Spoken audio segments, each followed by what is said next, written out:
आज दुपारी 12 वाजण्याच्या सुमारास सुकवली येथील क्रशरवर एक घटना घडली। चालकाचा डंपर मागे घेताना अंदाज चुकला आणि 35 फूट खोल दरीत डंपर कोसळला। या अपघाताचं विदारक चित्र समोर आलं असून अपघातात डंपर चालकाचा मृत्यू झाला। याबाबत अधिक मिळालेली माहिती अशी की MH08W8471 हा डंपर सुकवली खडी क्रशर येथे कामास असून चालक नितीन विजय पवार वय वर्ष 27 राहणार चिंचखर दस्तूर हा डंपर मागे घेताना त्याचा अंदाज चुकला आणि थेट डंपर 35 फूट दरीत कोसळला। या अपघाताची माहिती मिळताच तात्काळ जगद्गुरू रामानंदाचार्य श्री नरेंद्राचार्य संस्थान नानीस्थाम या संस्थेच्या वतीने 24 तास अपघातग्रस्तांसाठी उपलब्ध असलेल्या रुग्णवाहिकेतून चालक नितीन पवार आज गंभीर अवस्थेत नेण्यात आले, मात्र उपचारापूर्वीच त्याचा दुर्दैवी मृत्यू झाला।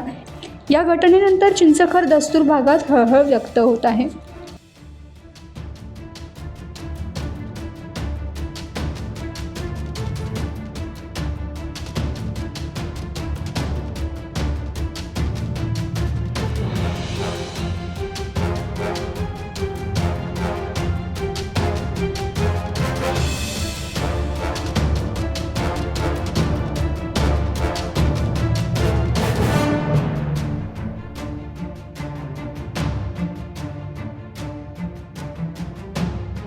टाइम्स डिजिटलला लाईक करा, शेअर करा, सबस्क्राईब करा आणि बेल आयकॉन दाबायला विसरू नका।